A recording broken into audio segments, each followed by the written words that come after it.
Bonjour, je suis très heureuse de vous retrouver sur nos rendez-vous d'actualité webinaire et je suis heureuse d'accueillir de nouveau Annick Maché. Bonjour Annick. Bonjour Muriel, Alors, bonjour à tout le monde. très heureuse d'accueillir Annick pour un rendez-vous particulier puisque c'est un webinaire qui est organisé en partenariat avec la Directe Hauts-de-France et qui a pour thème aujourd'hui reprise d'activité et Covid-19, principes essentiels pour la prévention de la santé des salariés. Alors, ce thème est d'autant plus d'actualité que, vous le savez, nous avons eu un nouveau protocole de déconfinement qui est paru la semaine dernière et que dans l'actualité récente, on apprend aujourd'hui que, par exemple, Sanofi vient justement d'alerter pour cause de danger grave et imminent pour tenter justement de prévenir une situation dangereuse dans l'entreprise, montrant bien, encore une fois, que la prévention de la santé des salariés et la sécurité est vraiment au cœur aujourd'hui des préoccupations dans le cadre de la reprise. Alors, avant de céder la parole à Annie pour vous expliquer tout cela, je vous rappelle le fonctionnement de ce webinaire. Vous avez un onglet chat à votre disposition pour faire part éventuellement des petites difficultés que vous rencontrez dans la réception de ce webinaire. Je rappelle que vous devez idéalement utiliser Chrome pour avoir une expérience optimale. Si vous avez des petits soucis de son, vous pouvez toujours actualiser la page. Et vous avez ensuite un onglet questions qui recevra toutes les questions que vous pouvez vous poser au cours de ce webinaire et que nous poserons à l'issue de l'intervention à Annick Maché pendant les quelques minutes qui nous permettront de poser ces questions. Je laisse la parole de suite à Annick et je vous dis à tout de suite sur le chat et sur le webinaire. Très bien, merci beaucoup Muriel. Donc effectivement, thème d'actualité ô combien et qui va risquer effectivement de se prolonger dans les semaines à venir en fonction de la situation sanitaire. Pourquoi? Parce que effectivement, on va avoir à gérer, et on a déjà à gérer cette thématique de reprise d'activité et santé des salariés au travail, qui est finalement à la croisée de nombreux enjeux, et cela met aussi en scène de nombreux acteurs concernés par ce sujet. C'est tout d'abord un enjeu de santé publique. Vous savez que la propagation du virus se fait en fonction de ce qu'on appelle le taux de reproduction. Donc, si une personne infecte plus qu'une autre personne, notamment par le contact, alors que ce soit par la projection de postillons ou que ce soit par le contact au niveau des mains. Et c'est un enjeu de santé publique. Le directeur de l'OMS, général de l'OMS, lundi dernier, rappelait qu'il y avait 183 000 nouveaux cas de Covid-19 qui s'étaient déclarés en une journée, bien sûr, au niveau mondial. Et aussi en France, il faut le savoir, même encore actuellement, on a 239 clusters depuis le 11 mai. Donc, ça ne veut pas dire forcément que ça va repartir, mais il faut rester extrêmement prudent. Ça va être véritablement ce qui va sous-tendre le message de ce webinaire. C'est également un enjeu, je dirais, pour les entreprises. Et pour les entreprises, cet enjeu est double, puisqu'il va falloir procéder à la reprise d'activité et il va falloir en même temps assurer la santé et la sécurité des salariés. En termes d'enjeux économiques, vous savez que les 8 semaines de confinement total ont, d'après les prévisions des économistes, vont générer vraisemblablement une croissance en baisse d'environ 11% et une hausse du chômage qui risquerait de passer de 8 à 12%, ce qui veut dire que la consommation doit repartir, l'activité économique doit repartir, mais elle doit repartir pas n'importe comment. Elle doit repartir tout en respectant les principes de santé, à la fois sanitaire, parce qu'on est tous concernés, au-delà de l'entreprise, mais également dans l'entreprise par rapport au soutien de cette activité économique.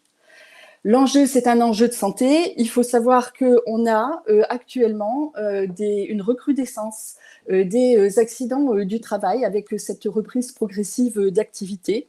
Et notamment, ce sont des informations de la DGT, notamment avec des chutes de hauteur et quelquefois des accidents du travail mortels.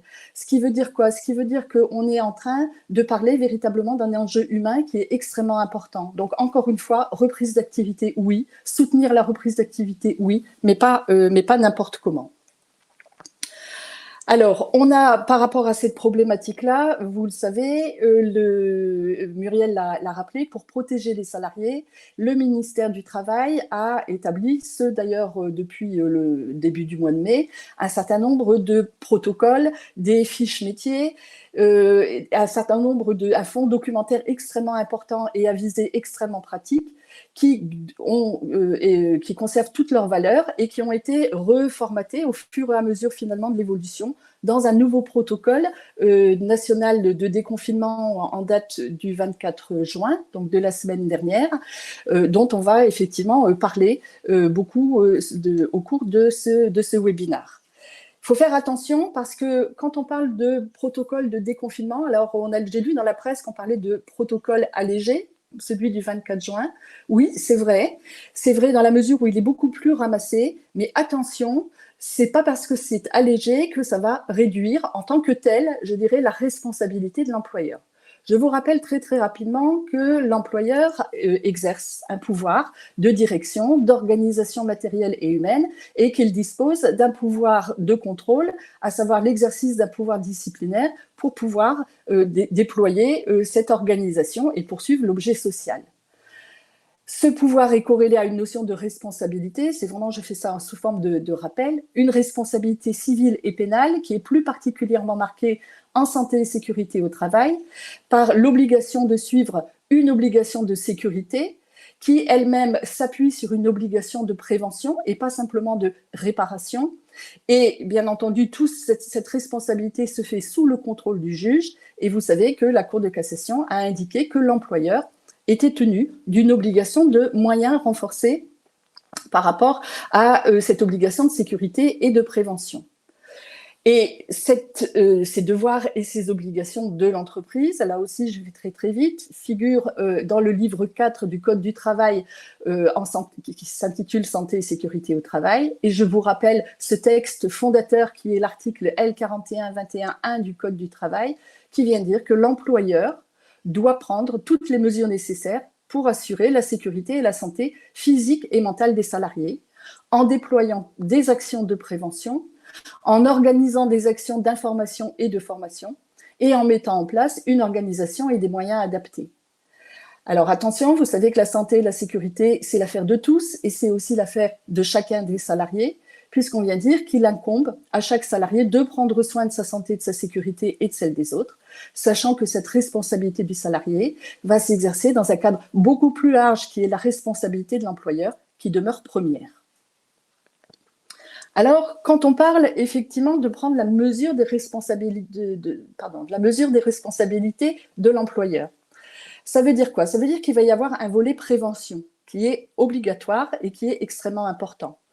Quand on parle de prévention, ça ne veut pas dire que l'employeur doit garantir l'absence de toute exposition des salariés à des risques, qu'ils soient professionnels ou qu'ils soient sanitaires. Quand on parle de prévention, ça veut dire que l'employeur doit, et ce n'est pas nouveau, c'est simplement renforcer, éviter les risques ou évaluer les risques qui ne peuvent pas être évités via le document unique, qu'il doit prendre toutes mesures utiles pour protéger les salariés, qu'il doit associer les représentants du personnel et les salariés, ne pas oublier de s'appuyer sur le service de santé au travail qui a un rôle plus particulièrement important encore en raison de la crise sanitaire, et il doit respecter lui-même et faire respecter les gestes barrières qui sont recommandés par les autorités sanitaires. Ça, c'est pour le volet prévention, sur lequel, bien sûr, je vais revenir. Mais prendre la mesure de la responsabilité de l'employeur, c'est aussi un deuxième volet qui va concerner le respect des droits de la personne. Parce que l'employeur, dans son pouvoir d'organisation, dans le respect des mesures de prévention, va devoir tenir compte aussi d'un certain nombre d'autres paramètres qui vont tenir à la défense de la personne du salarié et de l'individu au-delà. Alors, on a tout un arsenal juridique que je vous rappelle ici. Et au premier titre, on a effectivement l'article L1121-1 du Code du travail qui précise « Nul ne peut apporter aux droits des personnes et aux libertés individuelles et collectives de restrictions qui ne seraient pas justifiées par la nature de la tâche à accomplir ni proportionnées au but recherché. » Donc, ça veut dire quoi cet article? Ça veut dire que, on ne peut pas complètement ôter toute liberté individuelle aux salariés. Ça veut dire que l'employeur peut éventuellement la limiter, mais qu'il va devoir la limiter en respectant le principe de proportionnalité, c'est-à-dire venir expliquer quelle est la justification à cette restriction de liberté. Ça va être extrêmement important puisqu'on va voir qu'il va y avoir des données qui vont intéresser par définition la santé et la sécurité des salariés. Il va y avoir effectivement le tracing dont je vais parler tout à l'heure qui va mettre en jeu effectivement toute cette problématique-là. Cet article 1121-1 du Code du travail doit être en tout état de cause à respecter si on vient à modifier le règlement intérieur ou qu'on vient adjoindre des notes de service pour, par exemple, y intégrer des mesures de protection sanitaire. Et c'est également cet article extrêmement important qui sert de fondation à l'exercice du droit d'alerte des élus au CSE, celui de l'article L23-12-59 qui concerne la protection, l'atteinte aux libertés individuelles des salariés et aussi à la protection de la santé des salariés. Ce premier élément doit être aussi, où l'employeur va devoir aussi prendre en considération le principe de non-discrimination tel qu'il est prévu, notamment à l'article L1132-1 du Code du travail. On ne peut pas discriminer des salariés en raison de leur état de santé, or c'est au cœur du problème, ni non plus, par exemple, sur l'apparence physique. Pourquoi je cite ici, parmi les nombreux critères de non-discrimination, l'apparence physique? Puisque vous savez qu'il il y a une catégorie de salariés dont on dit qu'ils vont être plus vulnérables parce que plus exposés en fonction de leur état de santé à la contagion du virus. Et les autorités médicales ont parlé, par exemple, de comorbidité ou ont parlé de surpoids, par exemple.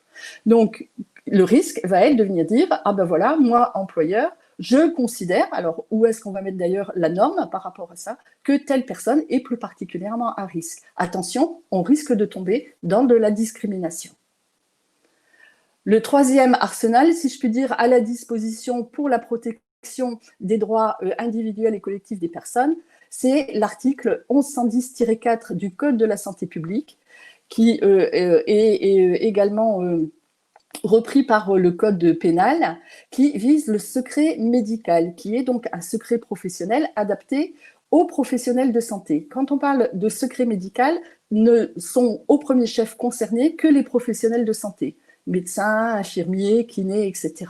Mais ce ne sont pas les seuls. On peut aussi se poser la question de l'employeur. Pourquoi?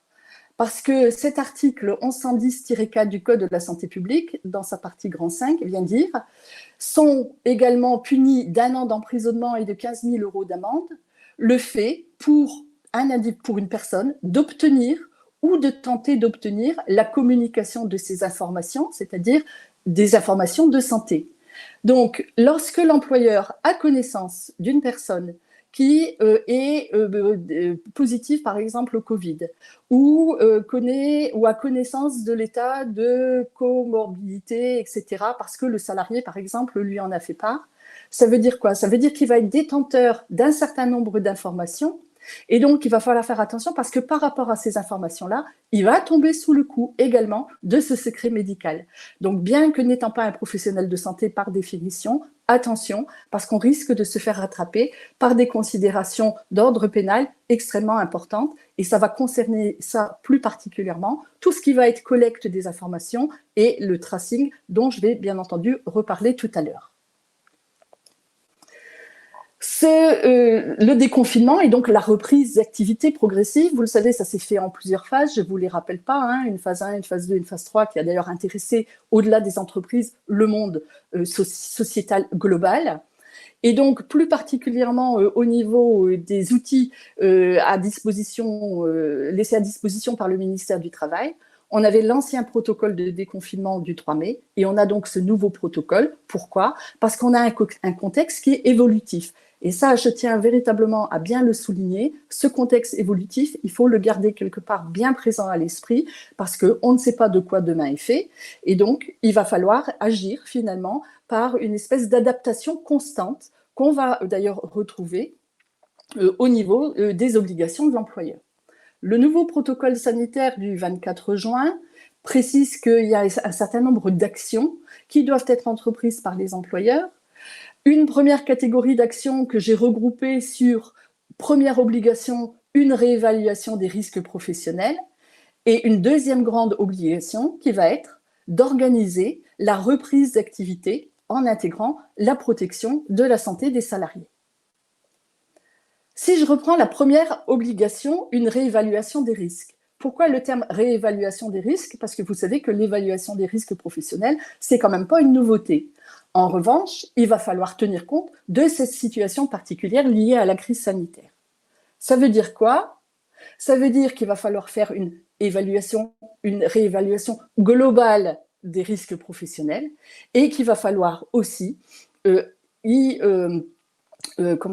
participer les représentants du personnel par le biais de la consultation préalable du CSE, voire de la CSSCT lorsqu'elle existe. Alors, une réévaluation des risques professionnels, ça veut dire quoi?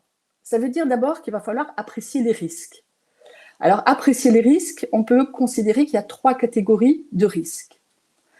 Il y a tout d'abord les risques sanitaires liés au Covid-19. Donc, il va falloir plus particulièrement avoir à l'esprit le fait que le salarié est ou porteur ou touché par un postillon ou par des gouttelettes contaminées, que le salarié risque, dans le cadre de son activité, de porter ses mains ou un objet contaminé au visage. Et puis, il va y avoir aussi le contact avec l'entourage. Ça, c'est effectivement, on va dire, une première catégorie qui tient au risque sanitaire. Mais il va falloir aussi apprécier une deuxième catégorie de risques, qui sont ceux qui vont être générés par les nouvelles organisations du travail et les nouvelles situations de travail. Pourquoi? Parce que pour tenir compte des risques sanitaires, on va peut-être aménager les locaux, on va peut-être remodeler les postes, on va utiliser le télétravail. Il va y avoir effectivement des actions de nettoyage et de désinfection qui eux-mêmes vont être susceptibles de générer des risques, par exemple, chimiques et biologiques. Donc, ça veut dire que ça va être une deuxième perception, finalement, de l'appréciation de ces risques.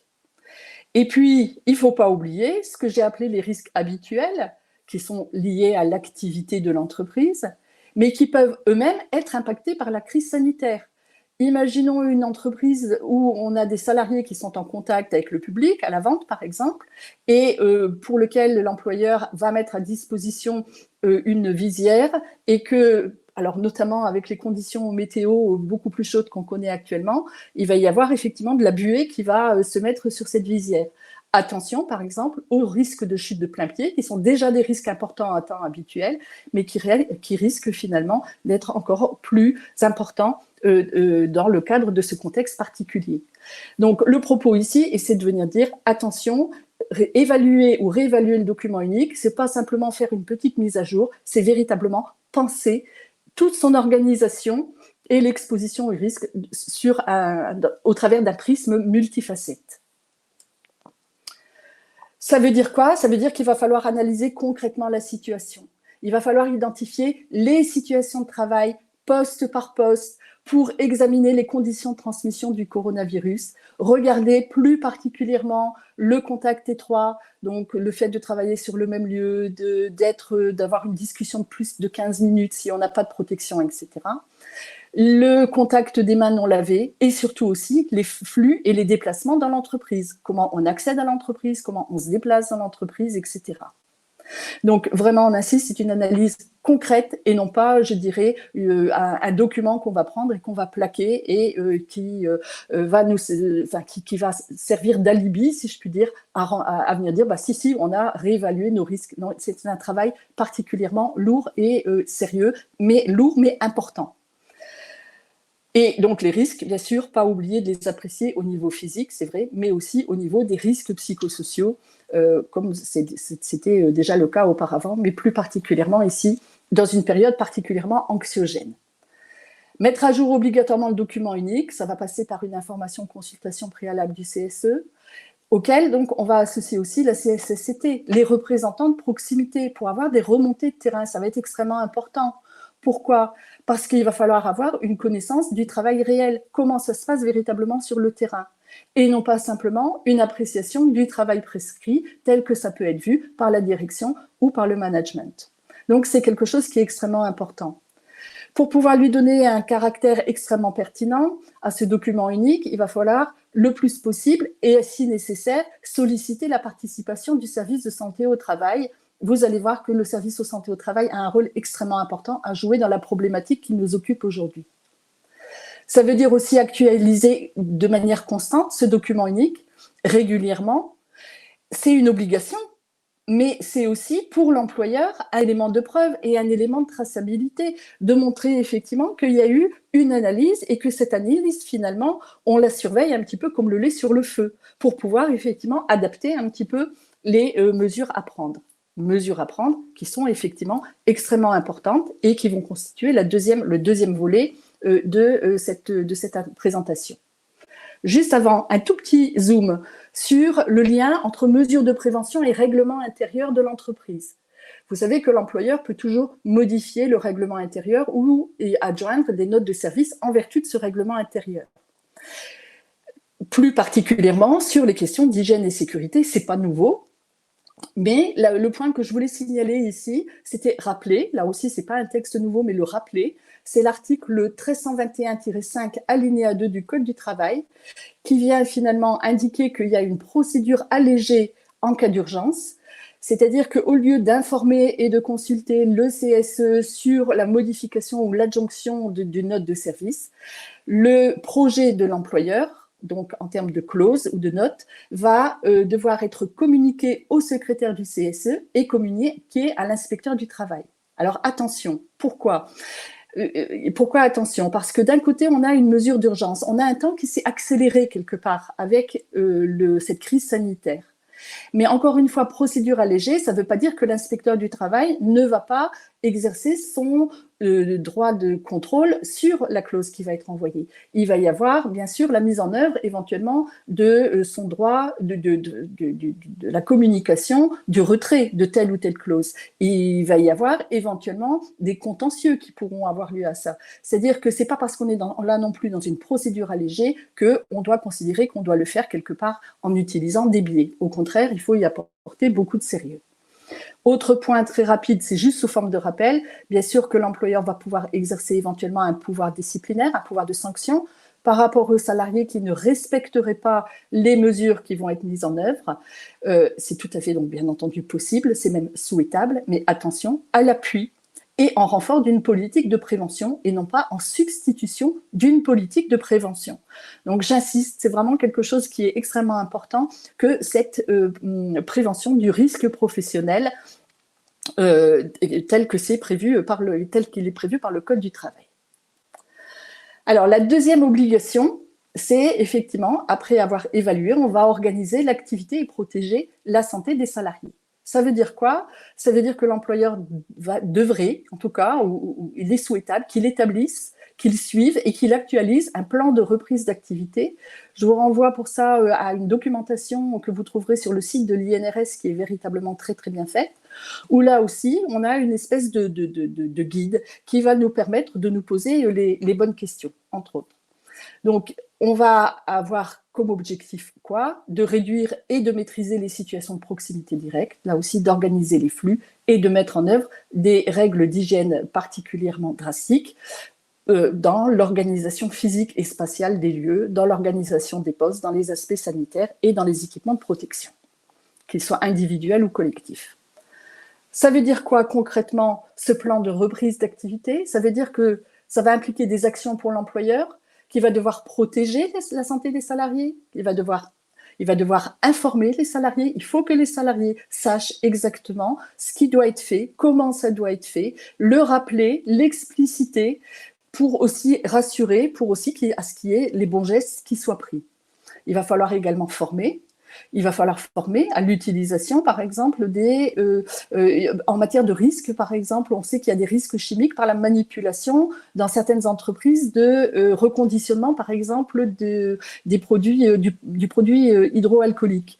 Donc, faire attention dans quelles conditions on va le faire pour pas qu'il y ait de risques chimiques particuliers, par exemple, qui soient développés. Donc, ça veut dire qu'il va falloir former les salariés.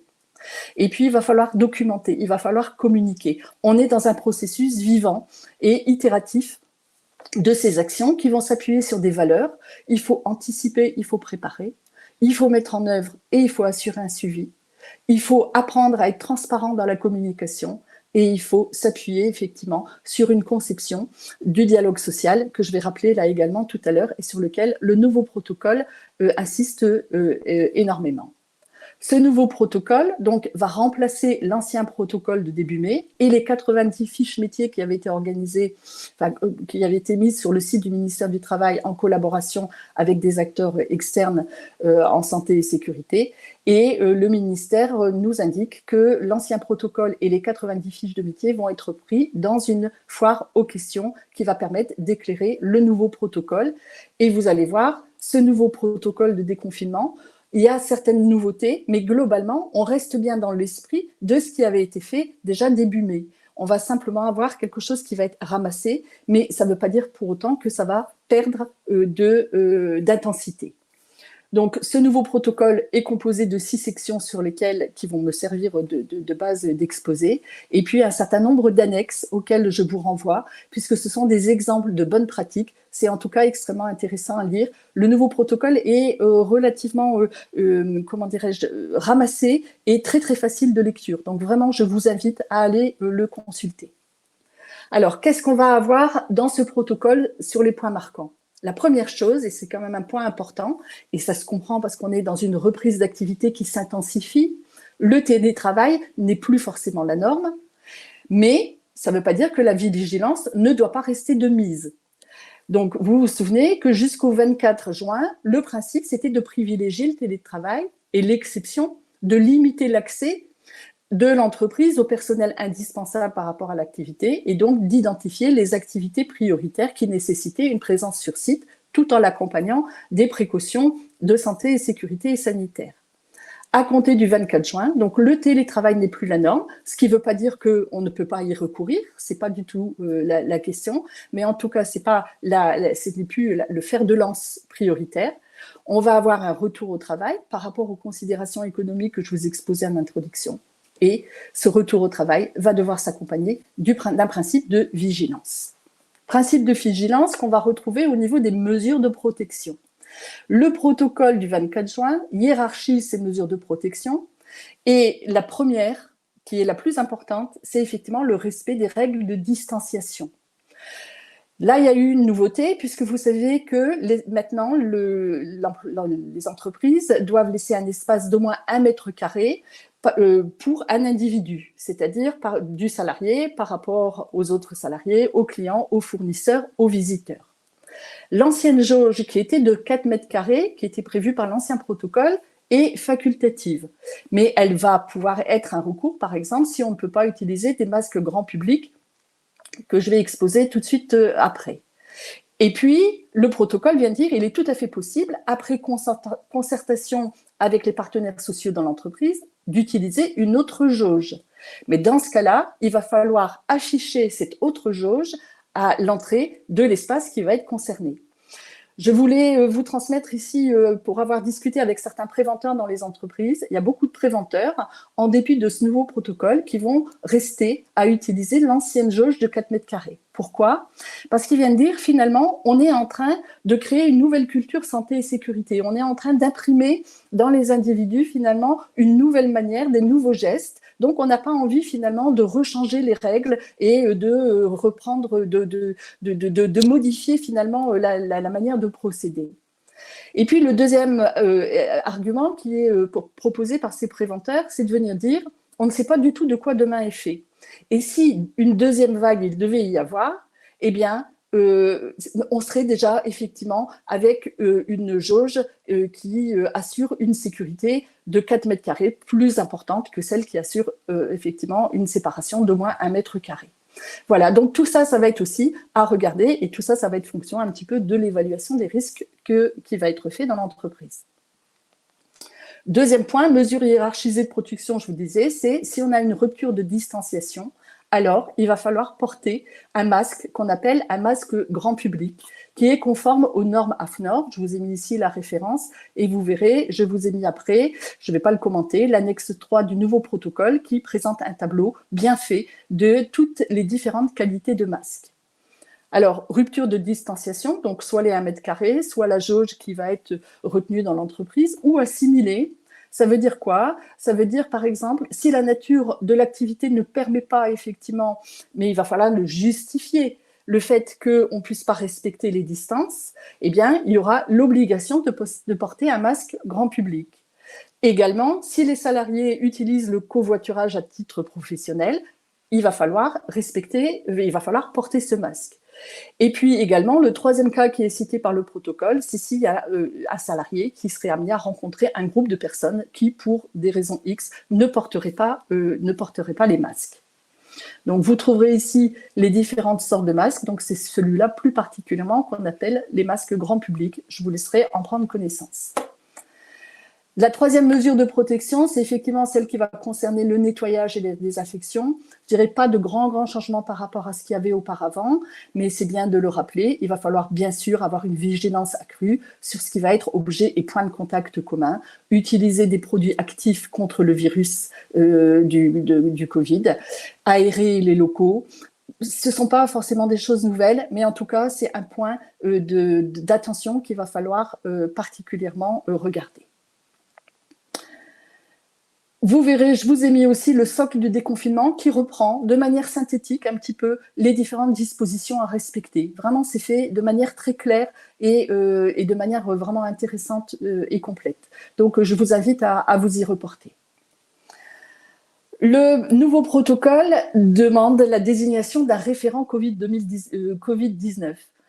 C'était déjà une préconisation de l'INRS. Alors, dans quelles entreprises on va avoir ce référent? Dans les entreprises à partir de 10 salariés, là, l'employeur va avoir à désigner ce référent. Ça peut être le préventeur, ça peut être quelqu'un du service RH, ça peut être tout autre salarié qui va être désigné dans l'entreprise, sachant que lorsque l'effectif est inférieur à 10 salariés, ça pourra être le dirigeant lui-même. Ce qui est important, on parlait tout à l'heure des principes de communication et d'information, le nom et la mission de ce référent Covid devra être communiqué à l'ensemble du personnel. Le but d'un référent, c'est qu'on y réfère. Donc, il faut savoir à qui on a affaire. Le rôle de ce référent, eh bien, il va être à définir dans l'entreprise en concertation avec les représentants du personnel. Par exemple, il va pouvoir s'assurer de la mise en œuvre des mesures dont on a parlé tout de suite avant.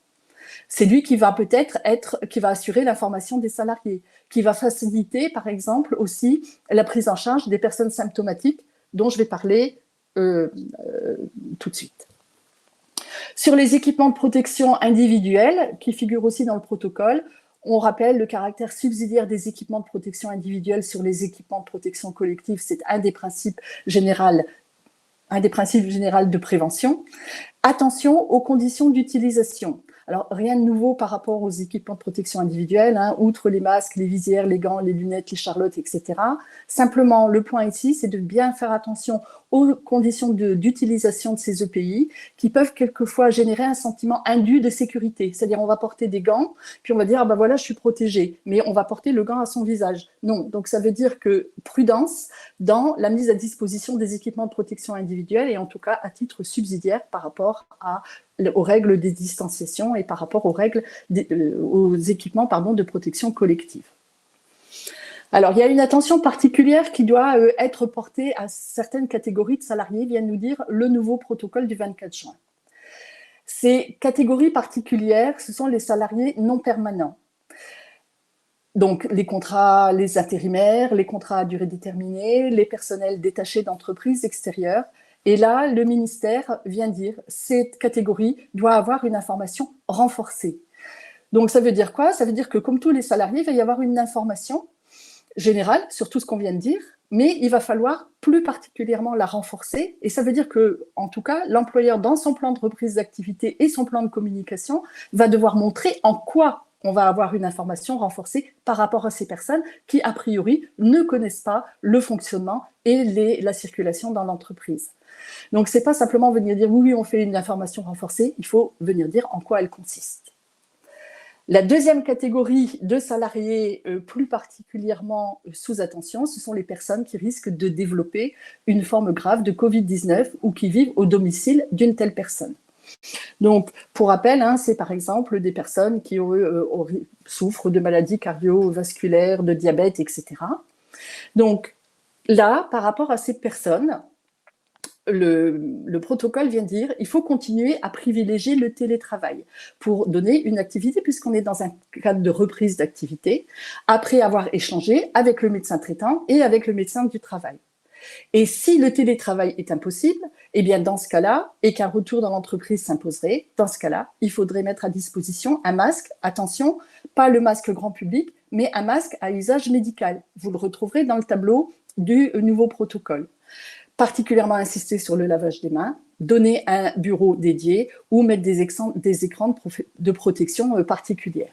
Je vous rappelle aussi que jusqu'au 31 août 2020, pour cette catégorie de salariés, il est possible à ces personnes de consulter leur médecin traitant ou le médecin du travail pour bénéficier d'un arrêt de travail ou ce qu'on appelle d'un certificat d'isolement. Parce que ce n'est pas l'employeur qui va déterminer quelles sont ces personnes à risque qui risquent de développer une forme grave de Covid. Donc l'information ne pourra venir que d'un personnel de santé. Donc c'est le salarié qui devra faire une démarche auprès ou de son médecin traitant ou du médecin du travail pour obtenir ce certificat d'isolement qui sera alors remis à l'employeur. Alors les tests de dépistage. Les tests de dépistage qui sont aussi vus dans le protocole, alors c'est vrai que les entreprises vont avoir un rôle à jouer dans la stratégie nationale de dépistage au même titre que tout citoyen.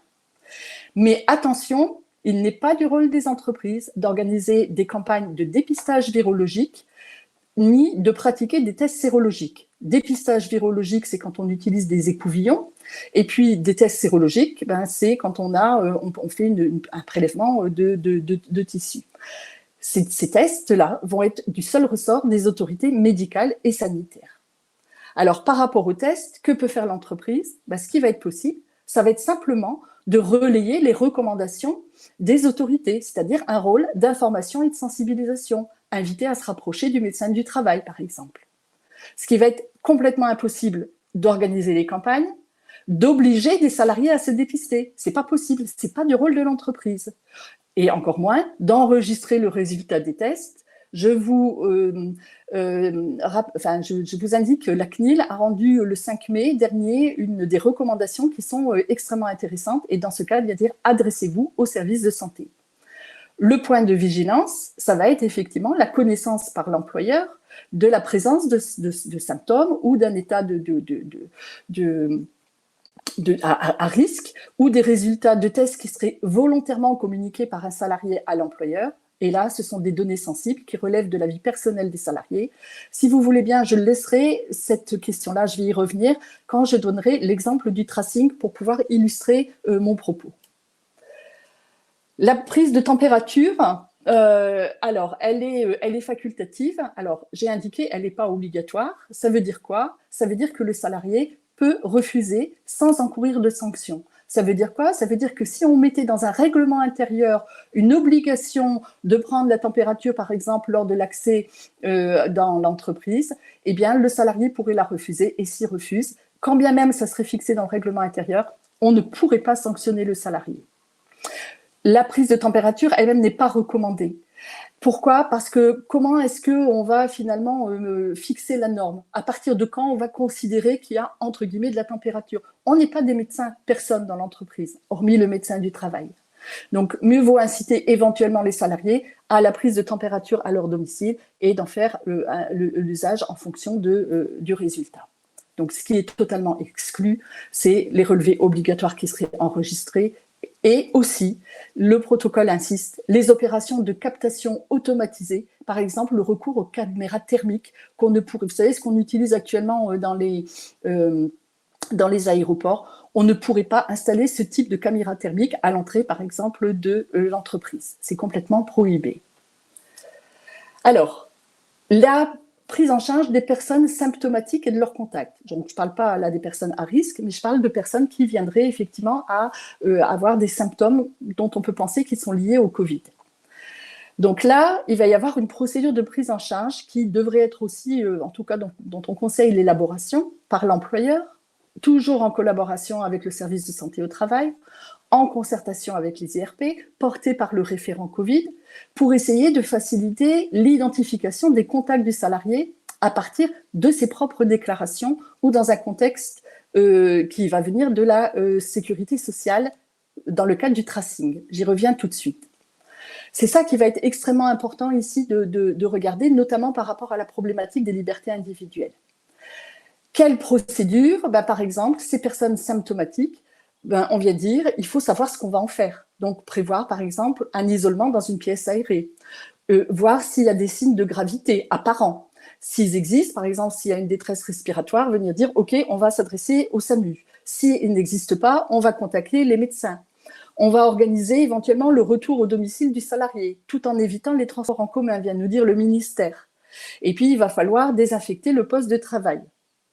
Alors moi, ce qui m'intéressait ici, c'est de reprendre un petit peu toutes ces problématiques qu'on a vues au regard du tracing Covid-19. Et vous voyez que j'ai bien indiqué, ce sont les médecins qui sont au cœur du circuit pour bien indiquer que ce n'est pas l'employeur en tant que tel.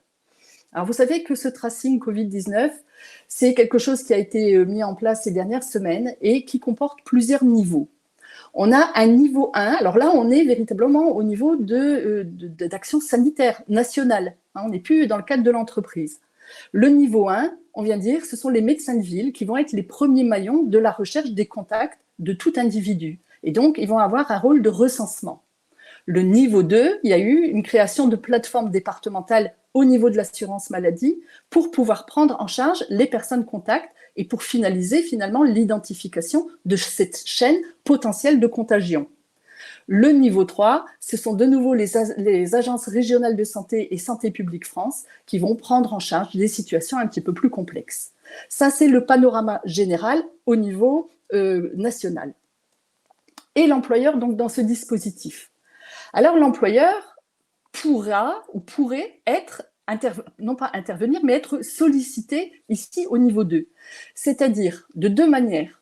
Soit effectivement, un salarié va venir voir l'employeur en disant « Écoutez, je pense être atteint du Covid. » Et donc là, l'employeur a connaissance de cet élément-là et l'employeur pourra éventuellement faire un retour au niveau de cette plateforme de l'assurance maladie, avec des précautions que je vais rappeler tout à l'heure. Deuxième hypothèse, il est possible que l'assurance maladie vienne effectivement contacter l'employeur dans la recherche de la chaîne de contagion.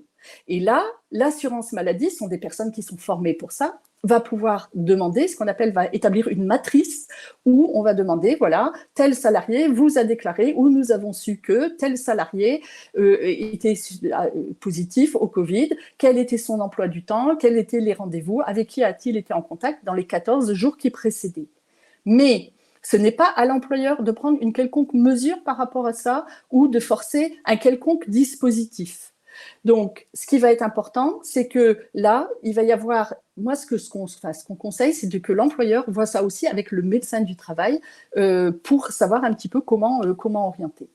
Et c'est le propos ici, c'est que l'employeur, du coup, va avoir une connaissance directe ou indirecte du nom du salarié. Attention, par rapport à ce qu'on avait vu tout à l'heure, il ne faut pas le diffuser, enfin on peut le diffuser, mais dans un cercle limité, je ne sais pas, le service RH, le référent Covid, le préventeur, c'est-à-dire uniquement pour les besoins du traitement des dossiers. On revient sur le principe de proportionnalité que j'avais expliqué tout à l'heure. Et le propos ici, c'est de venir dire chacun son rôle. L'employeur, on lui demande effectivement de respecter son obligation de prévention, de respecter les libertés individuelles et de répondre aux sollicitations des autorités sanitaires. Ce sont les professionnels de santé et le médecin, enfin, le service de santé au travail, qui, eux, disposent de protocoles, de contacts, ils savent comment faire. Et les élus, eux, vont venir à l'appui, effectivement, du rôle de l'employeur et vont contribuer à la défense, à la prévention et à la défense des libertés individuelles. Donc, l'employeur, dans le cadre de ce dispositif, ce qu'il ne peut pas faire, rapidement, c'est, il ne peut pas, par exemple, demander, pour des questions de santé et sécurité, demander à un salarié de se faire mettre en arrêt ou de prolonger son arrêt. Il ne peut pas refuser l'accès de l'entreprise à la fin d'un arrêt de travail. Si l'employeur d'aventure le faisait, il devrait payer la journée de travail au salarié. Il ne peut pas soumettre le salarié à un test. Il ne peut pas demander au salarié de signer une attestation de bonne santé ou une attestation venant dire « oui, toutes les précautions ont été prises au niveau de mon entreprise ». Ce genre de document n'aurait aucune valeur juridique. Donc, vous verrez, je vous ai fait un petit tableau, je me dépêche un petit peu, qui resynthétise un petit peu comment traiter un signalement. Donc, je crois que vous l'avez compris, il y a un partenariat qui est indispensable avec le service de santé au travail. J'ai repris ici un tableau de ce qui sont les nouvelles missions, si je puis dire, du service de santé au travail. Vous savez que auparavant, la médecine du travail avait un rôle essentiellement préventif, ce qui est toujours vrai, mais il y a aussi maintenant une mission curative, c'est-à-dire qu'il y a eu une organisation finalement du travail des services de santé au travail pour, par exemple, reporter des visites qui n'étaient pas indispensables, pour leur permettre de mobiliser leur temps et leur énergie à l'appui des demandes des salariés, des IRP ou de l'employeur pour les assister dans cette reprise d'activité corrélée à la crise sanitaire. Dans le protocole également du 24 juin, on a la valorisation du dialogue social et le partenariat. Il faut former, il faut informer et il faut collaborer avec les acteurs internes et externes en santé et sécurité. Donc, communiquer avec les partenaires sociaux, le protocole vise l'association des représentants du personnel et des représentants syndicaux. Vraiment, on essaye d'avoir une vision globale de ce qu'il va pouvoir y avoir du point de vue des représentants du personnel. Sur quoi? Ben, finalement, c'est sur tout ce qu'on a vu ici dans le cadre de cette présentation. Informer et sensibiliser. Je vous ai mis ici des exemples. On peut, par exemple, là aussi, je vous invite à aller voir sur le site de l'INRS, voir par exemple ce qu'on peut faire pour réduire les RPS. C'est juste un exemple à titre d'illustration. Les entreprises aussi ne sont pas seules par rapport à ça. Le ministère du Travail et les directs ont, avec un certain nombre de partenaires, proposent des aides. Alors, une première aide documentaire qui est un autodiagnostic à destination des TPE, des Hauts-de-France. Donc, c'est un document qui a été élaboré au sein du Coréoct qui, effectivement, qui implique les partenaires sociaux, les représentants de services de santé au travail, la CARSAT, l'ARACT, l'OPPBTP, la MSA et la Direct. Et donc, c'est effectivement un questionnaire qui vous permet un autodiagnostic qui vous permet de vous poser les bonnes questions dans le cadre de cette reprise d'activité. Et on a un deuxième dispositif qui est là aussi important et je pense pour lequel Muriel va envoyer des éléments complémentaires, qui est une aide à la démarche de prévention. L'ANACT et le réseau des ARACT au niveau régional se sont associés au ministère du Travail et au Direct pour pouvoir donner un service gratuit de conseil et d'appui pour les entreprises et les associations de droit privé de moins de 250 salariés. Et donc, vraiment, je vous conseille de voir un petit peu comment, parce que c'est un sujet qui est complexe, il y a beaucoup de choses à dire, il y a beaucoup de choses à prendre en considération. Donc, vraiment, n'hésitez pas à vous reporter aux outils et aux aides qui sont fournis par les acteurs en santé et sécurité, à quelque titre que ce soit. Voilà, je vous ai mis ici aussi les liens utiles auxquels vous pourrez vous reporter au regard de toutes les questions qui se posent sur cette reprise d'activité. Voilà, j'en ai fini, j'ai été un petit peu longue, mais voilà. Merci Annick. Oui, sujet, d'ailleurs, c'est ce que Jean-Louis nous dit dans le chat, c'est un sujet qui est très très vaste et que ça va trop vite. Effectivement, il y a énormément de choses à dire. Alors, beaucoup de questions, bien évidemment, beaucoup de questions autour justement de qui peut-on consulter autour de toutes ces questions-là, de prévention, de reprise. Est-ce que c'est le CSE uniquement? Est-ce que c'est les organisations syndicales? Alors, je pense que tu y as répondu en disant que c'était effectivement une conception très large des partenaires sociaux, c'est-à-dire qu'effectivement, les délégués syndicaux, bien sûr, font partie des partenaires au même titre que le CSE.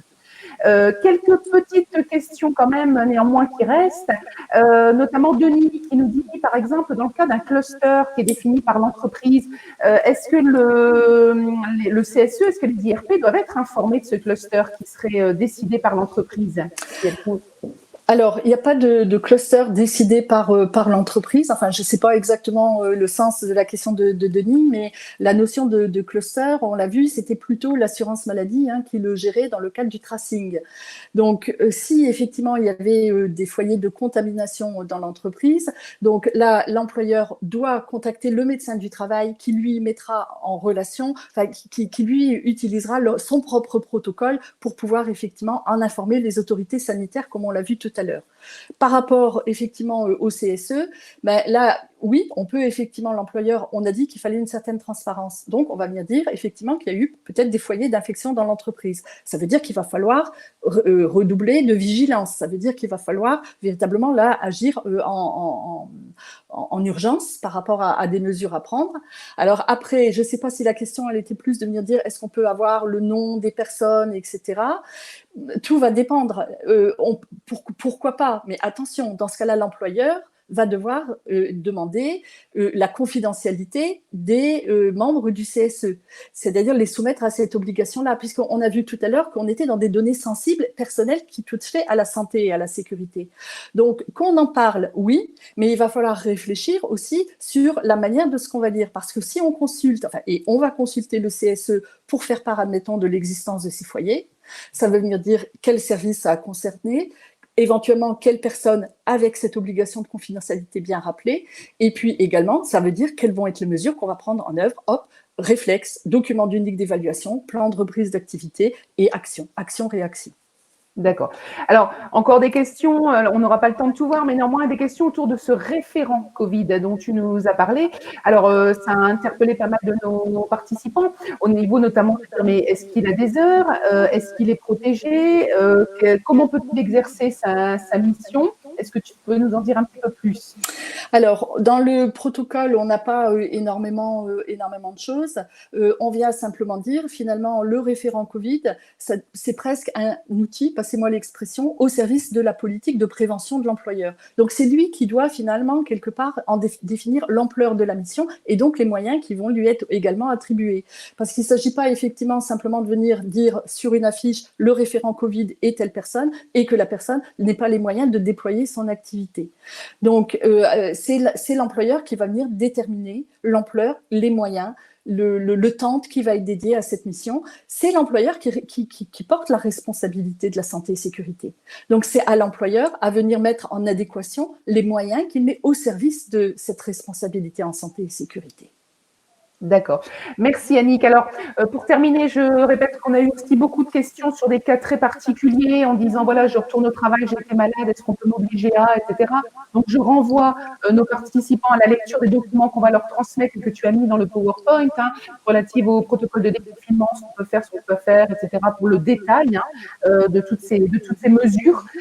J'invite tous nos participants, avant de nous quitter, parce qu'on est déjà à plus de 50 minutes, à répondre au sondage, savoir si ce webinaire a répondu à vos attentes. Je transmettrai l'intégralité des questions à Annick suite ce webinaire. Et s'il y a des petites précisions à apporter par rapport à des questions que vous êtes encore en train d'ailleurs d'écrire, Annick se fera un plaisir de faire une petite réponse sur des questions qui n'auraient pu être évoquées lors de cette présentation, qui effectivement était très très rapide, mais qui voilà, se voulait aussi concise et vous donner un maximum d'informations en un minimum de temps. Je vous remercie à tous pour votre participation. Merci beaucoup Annick pour cette présentation. Merci Muriel, c'était un plaisir. Et je dis Annick à mercredi, puisque nous nous retrouvons mercredi pour un deuxième webinaire organisé en collaboration avec la Direct et qui aura pour thème l'activité partielle, ou plus connu sous le nom du chômage partiel, le dispositif simplifié et renforcé qui permettra de faire face donc à cette épidémie.